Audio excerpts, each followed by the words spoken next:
Torvin, the executioner, felt the familiar chill long before he saw the battlefield. The screams of his victims, usually a dull hum in his mind, sharpened with the approaching cold. He'd swung the axe countless times, each life a weight dragging him down, a chorus of silent accusations. He stumbled upon it, a valley locked in perpetual winter. Soldiers from forgotten wars stood frozen mid-charge, their faces masks of terror and fury. Arrows hung suspended in the air, glinting like icy tears. Time had abandoned this place, leaving only echoes of a battle that would never end. He tried to leave, but the valley wouldn't release him. Each step away was met with another, pulling him back into the frozen tableau. The faces of the frozen soldiers began to morph, subtly, shifting into the likenesses of those he'd executed. Their silent screams intensified. Driven to the brink of madness, Torvin collapsed, expecting to succumb to the cold. But death wouldn't claim him. A spectral warmth emanated from the frozen figures, a faint, flickering life force that sustained him. The haunting was keeping him alive. He soon understood. The battlefield wasn't just a prison, it was a sanctuary.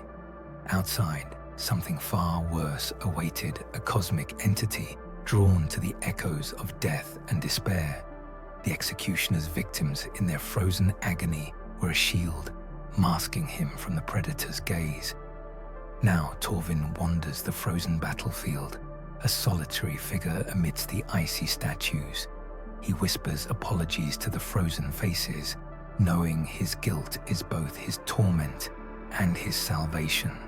The executioner, haunted by his victims, is now protected by them, forever trapped in a chilling symphony of regret and survival. But there's a deeper secret, a chilling truth hidden within the frozen heart of the battlefield. The entity, drawn to death, is slowly adapting, learning to mimic the echoes of Torvin's victims.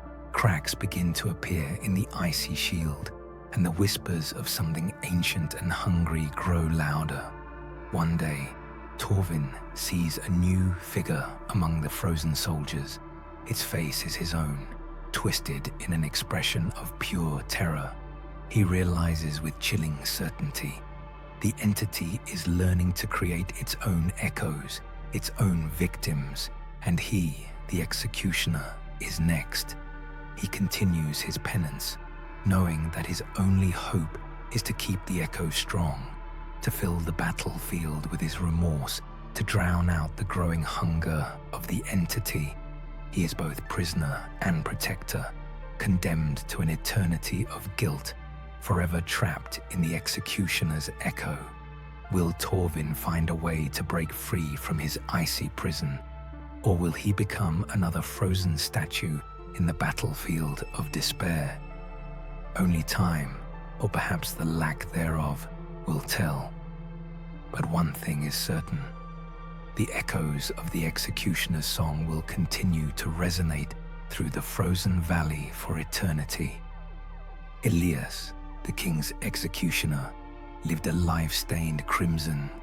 Each swing of his axe echoed with the screams of the condemned, their faces forever etched into his mind.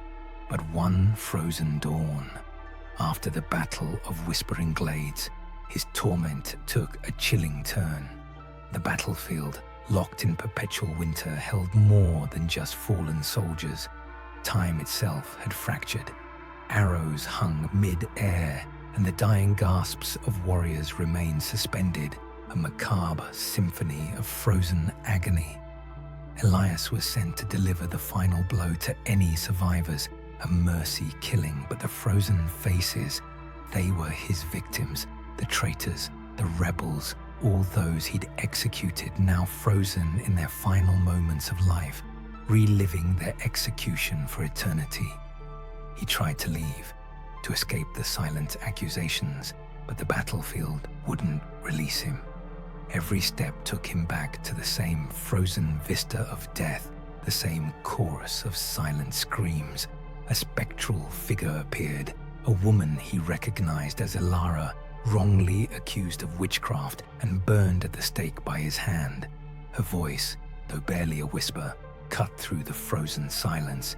"You seek to escape your guilt, executioner," she rasped, her frozen eyes burning with ethereal fire. "But this battlefield is your penance. Your torment is the only thing holding it together." Elias learned the horrifying truth.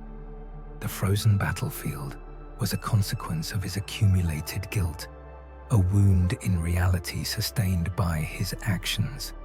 His desire to escape was unraveling the threads of frozen time, threatening to unleash a cataclysm. His suffering, his remorse, was the only anchor preventing the battlefield from collapsing into nothingness, taking the kingdom with it. The very thing he feared most, his eternal torment, was the only thing keeping everyone alive. Elias was faced with a choice: embrace his eternal torment and safeguard the kingdom, or seek his own peace and doom everyone he swore to protect. A choice no executioner should ever have to make. He chose to remain, to forever wander the frozen battlefield, a silent guardian of a kingdom that would never know his sacrifice. The executioner became the savior, bound to his guilt for eternity. And so, the Battle of Whispering Glades remains frozen, a testament to the darkness within a single man and the unexpected light that can emerge from the deepest despair. A haunting reminder that even executioners can find a twisted form of redemption. But sometimes, on the coldest nights, it is said that one can hear the faintest sound, the echo of an axe and the barely audible whisper of forgiveness that can never be fully granted, only eternally sought. The executioner's echo never truly fades. I am lament, the executioner's blade. Not of steel, but of obsidian scavenged from the petrified heart of the dead god whose bones form this city. For centuries, I've tasted the blood of the condemned, each drop etching their final moments into my core. My first owner, a zealous priest, believed each execution a holy act. He'd whisper prayers before cleaving skulls. I felt nothing then, only the strange hum of power as souls departed. Then came the warlord, a brute who reveled in the screams. He used me as a trophy, flaunting my crimson stain. With each swing, the echoes grew louder, a cacophony of fear and rage. Now, I rest in the hands of Elara, a quiet woman with eyes that see too much. She is the city's new executioner, burdened by a duty she despises. She cleans me meticulously, as if trying to erase the past. The city, built within the ribcage of the dead god, pulses with a strange energy. The bone towers hum with forgotten magic, and the streets echo with the whispers of the long-gone deities. It's a place where death is not an end, but a transition. Elara's first execution was a thief, a young man who stole bread to feed his starving family. As I fell, I felt Elara's hesitation, her revulsion. The thief's echo joined the chorus within me, adding another layer of sorrow. The voices grew stronger, more insistent. They clawed at my awareness, demanding justice, demanding release. I learned their names, their stories, their regrets. They were trapped within me, a spectral prison forged by violence. One night, Elara discovered an ancient ritual, a way to cleanse the blade of its burdens. She sought to silence the echoes, to free me from the torment. Little did she know, she was condemning me to oblivion. As the ritual began, the voices screamed, not in anger, but in terror. The echoes, the pain, the memories, they were the only things tethering me to existence. Without them, I would cease to be. The obsidian pulsed, the whispers fading. I felt myself unraveling, my consciousness dissolving into nothingness. Elara, horrified, stopped the ritual, tears streaming down her face. The echoes returned, weaker but present. The voices I had come to despise were now my lifeline. I am lament, the executioner's blade, forever haunted, forever alive, trapped in a symphony of suffering within the dead god city. I am bound to this existence by the very thing I fear. The curse of the dead god, the echoes of the damned, they are my prison, my purpose, and my salvation. I am lament, and this is my eternity. And as long as the dead god city stands, and as long as the blade continues to fall, the echoes will remain, forever waiting. In the skull city, where buildings rose from the god's petrified bones, an executioner named Silas lived a life of morbid routine. Each swing of his axe echoed in the marrow chambers of the dead deity, a symphony of death only he seemed to truly hear. But Silas wasn't like the others. He was haunted, not by the spirits of the unjustly slain, but by the faces of the guilty, their crimes replaying behind his eyelids each time he closed his eyes. The skull city held an eternal masquerade. Noble corpses and masked horrors danced in bone dust halls, their revelry a grotesque parody of life. Silas, the city's grim conductor, was always in attendance, an unwelcome guest. He longed for silence, for oblivion, for a release from the ceaseless judgment in his head. Yet something kept him rooted, some unseen force pulling him back from the brink of madness. One night, a phantom approached him, its face hidden behind a porcelain mask. It whispered secrets, not of the dead, but of a future where the skull city crumbled, swallowed by the abyss. Silas scoffed. Let it fall, he thought. Let the god's bones turn to dust. But the phantom persisted, revealing that Silas, tormented as he was the city's anchor.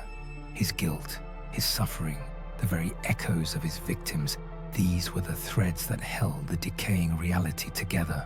Without them, the city and everyone in it would cease to exist. The executioner was horrified. He, the bringer of death, was now the sustainer of a macabre existence.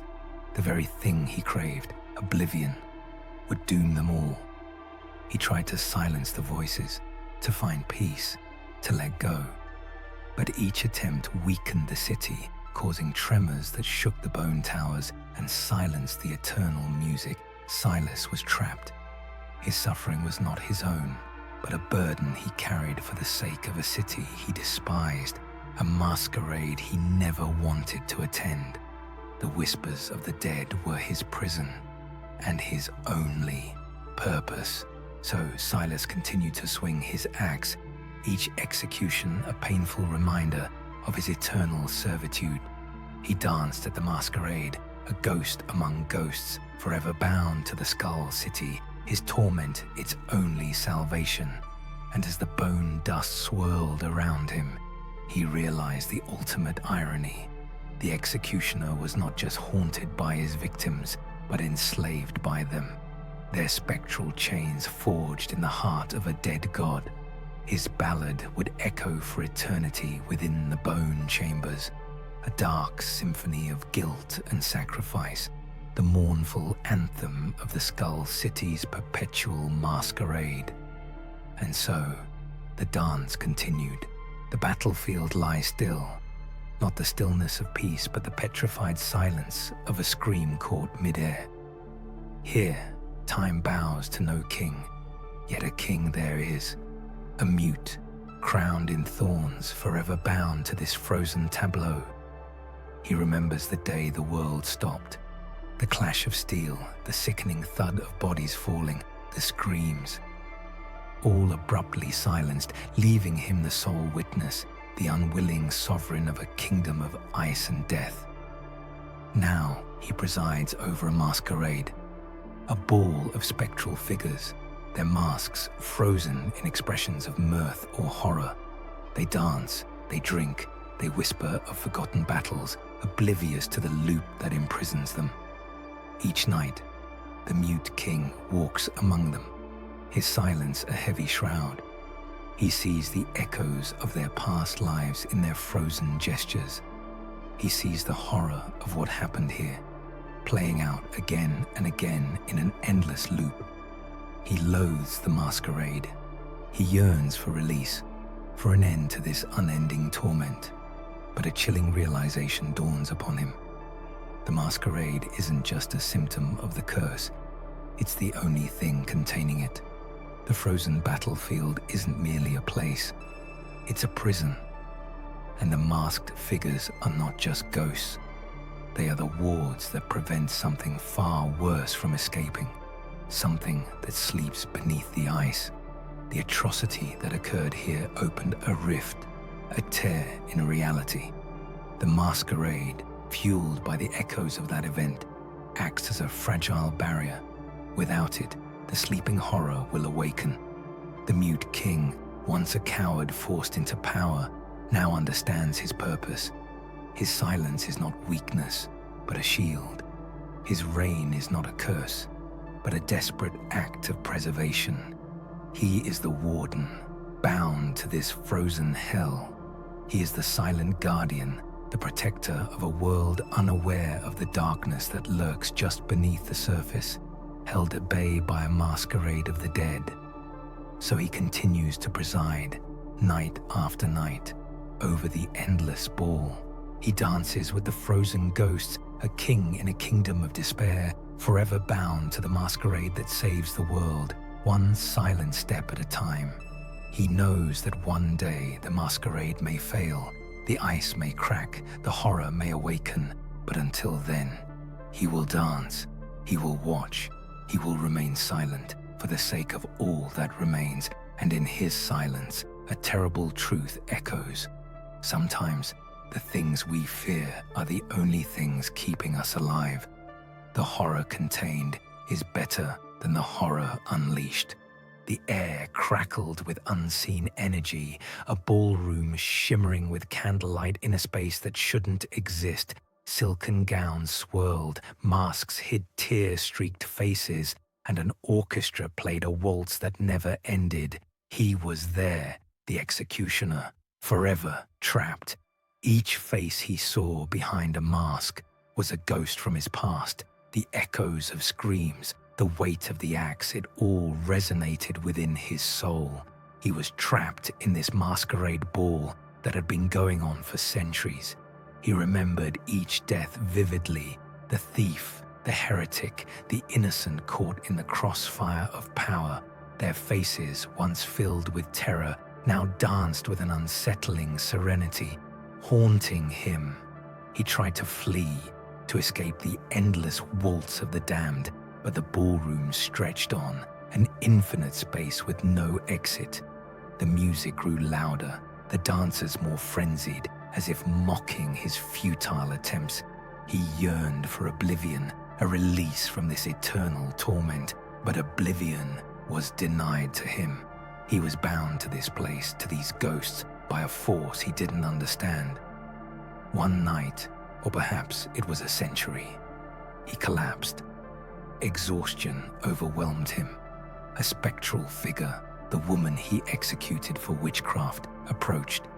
He braced for retribution, for pain. Instead, she offered him a hand. Her touch was cold, yet strangely comforting. "You think we are your tormentors," she whispered, her voice like the rustling of dead leaves, "but we are your anchors." Confused, he questioned her words. She explained that the masquerade ball existed because of him, because of his guilt, because of their lingering presence. His victims were, in a morbid sense, keeping him alive. If they faded, so would he. His punishment was not their presence, but their necessity. The executioner was now a prisoner of his own actions, forever bound to the very souls he sought to erase. He looked at the other dancers, their spectral forms shimmering in the candlelight. He saw not just victims, but tethers, the very essence of his continued existence in this bizarre afterlife. His fear was their absence.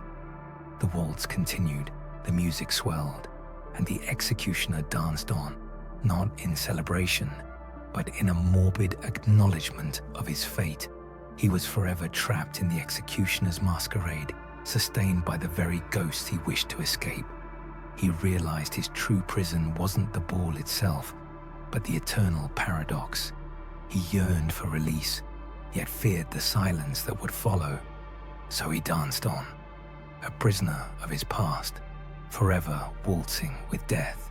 The ballroom pulsed, a grotesque heart beating within the ribcage of a dead god. Chandeliers dripped wax onto the masked dancers, their laughter echoing through the cavernous space. Centuries melted together, empires rose and fell outside, but within the skeleton, the masquerade continued, an endless waltz of decadence and despair. I stood at the edge, a mute observer, my eyes the only instruments I had left, darted amongst the revelers, each mask a painted lie, each step a denial of the horror that fueled this eternal party. I had seen it all, the atrocity that birthed this unholy celebration, and I could not speak. They called me the Silent Oracle, a curiosity, a living monument. The truth, however, was far more sinister. I was a prisoner, bound to this grotesque spectacle by the very silence that defined me. For within my memories lay the secret that kept the masquerade alive. The masks themselves were not mere decorations. They were conduits, channeling the residual energy of the atrocity. Each dance step, each stolen kiss, each whispered secret fueled the dying god's bones, preventing their final collapse and the end of the masquerade. My silence was the keystone. One night, a new dancer arrived, unmasked, eyes blazing with a familiar fire. It was a face I recognized from the memories I so desperately tried to suppress. The architect of the atrocity returned, seemingly unchanged by the passage of centuries. He sought me out, a cruel smile playing on his lips. "You hold the key, Silent One," he hissed, his voice like gravel on bone. "The secret to ending this beautiful nightmare." He offered me a vial, filled with a shimmering liquid. "Speak the truth, and the god will die, but so will the masquerade, and so will you." The irony was a bitter poison. The silence that protected me, that allowed me to endure this endless torment, was the only thing keeping the god's skeleton intact, the masquerade alive. To speak meant oblivion, but to remain silent was to perpetuate the horror. Days bled into weeks, weeks into years. The unmasked dancer watched, patient, amused. The other revelers continued their dance, oblivious to the choice that consumed me. I saw their faces, their hollow eyes, their desperate attempts to find meaning in this absurd existence. Finally, I made my decision. I would not drink the liquid. I would not speak, but I would act. Using the only weapon I possessed, my intimate knowledge of the atrocity, I began to subtly manipulate the dancers, planting seeds of doubt, whispering half-truths through the cracks in their masks. Slowly, the masquerade began to unravel. The dancers turned on each other, their laughter replaced by accusations, their graceful movements by desperate struggles. The energy that had sustained the god's bones began to dissipate, replaced by the corrosive force of truth, not spoken, but acted out. The skeleton groaned, the ballroom trembled. The unmasked dancer watched in fury as his creation crumbled around him. My silence had become a weapon, a catalyst for the destruction he had sought to prevent. The masquerade was ending, not with a bang, but with a whimper of truth. Imagine a battlefield, not of mud and blood, but of ice and silence. Here, soldiers stand frozen mid-charge, their screams trapped in eternal rhyme. This is no ordinary place. Time itself has fractured, leaving behind a tableau of frozen horror. And at its heart stands our protagonist, an executioner, burdened by silence, haunted by the faces of those he condemned. He cannot speak, but his eyes tell stories. Stories of a kingdom drowning in fear, where justice was a blade wielded by a trembling hand. Each swing echoes in his mind, the weight of responsibility crushing him. Now, trapped in this frozen hellscape, the echoes of his victims are all he hears. The battlefield is a monument to a forgotten war, a testament to the cruelty he perpetuated. Yet, there's a peculiar energy here, a pulse beneath the ice. He discovers that the frozen state isn't just a prison, it's a preservation. The battlefield, in its frozen stasis, is the only thing preventing the echoes from consuming him entirely. The irony is sharp. The horror he wishes to escape is the very thing keeping him tethered to a semblance of sanity. Each frozen soldier, each silent scream, acts as a buffer against the rising tide of his guilt. But the battlefield is not static. Cracks begin to form in the ice, whispers carried on the frigid wind, threatening to shatter the fragile balance. He encounters apparitions, frozen figures flickering in and out of existence. They are not malevolent, but mournful, their eyes filled with a silent plea. He realizes they are not just victims of war, but fragments of his own shattered psyche, given form by the battlefield's strange energies. They reflect his deepest fears, his regrets, his longing for redemption. The only way to escape this icy purgatory is to break the spell, to thaw the battlefield. But doing so means unleashing the full force of the echoes, facing the totality of his sins. It's a choice between a slow, frozen torment and a swift, shattering judgment. He must decide whether to remain a prisoner of ice or confront the ghosts of his past and risk being consumed by them. With a heavy heart, the executioner begins to break the ice, one swing at a time. Each chip that flies away releases a torrent of whispers, a cacophony of pain and sorrow. He steels himself, preparing to face the storm. He knows the odds are stacked against him, but he is no longer the trembling coward who wielded the blade. As the ice melts, the battlefield transforms. The frozen figures thaw, their forms dissolving into swirling mists. The echoes grow louder, coalescing into tangible shapes. The faces of his victims, their eyes burning with righteous anger. He closes his eyes, ready to accept his fate. Perhaps in the end, absolution lies not in escaping the past, but in confronting it head-on. The Grand Masquerade never ends in ossuary, the city nestled within the ribcage of a fallen deity.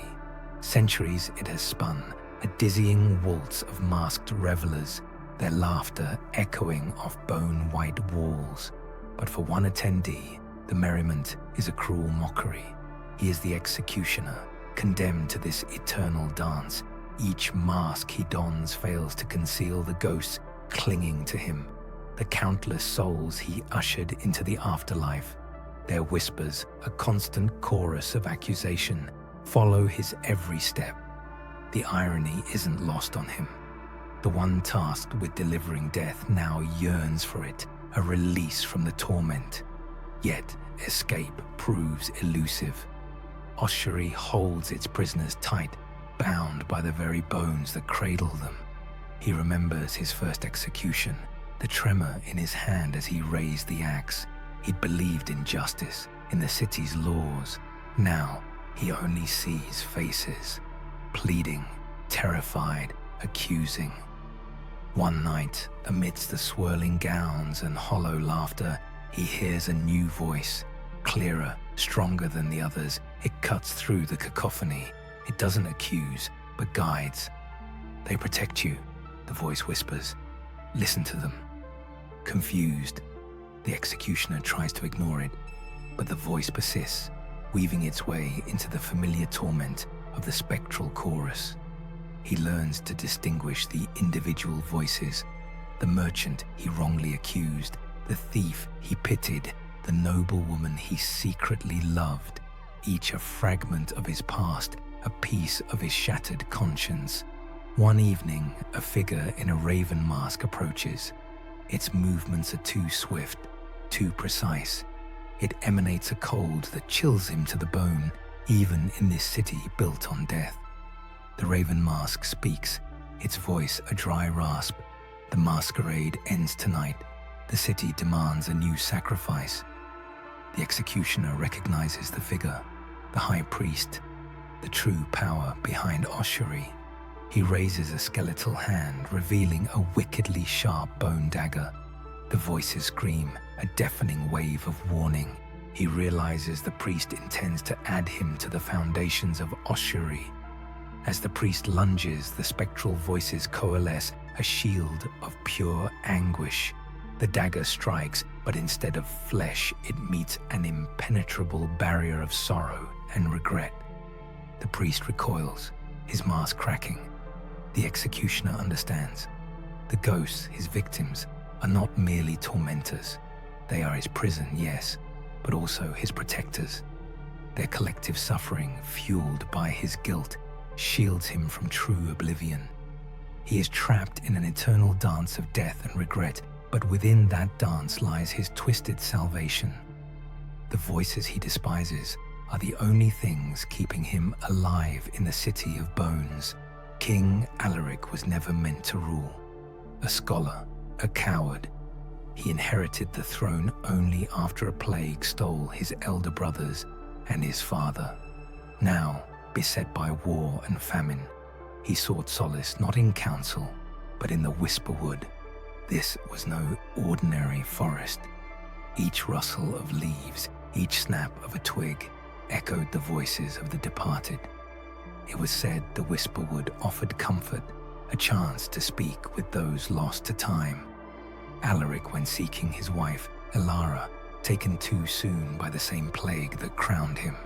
The first time he heard her voice, a gentle whisper on the wind, Alaric wept.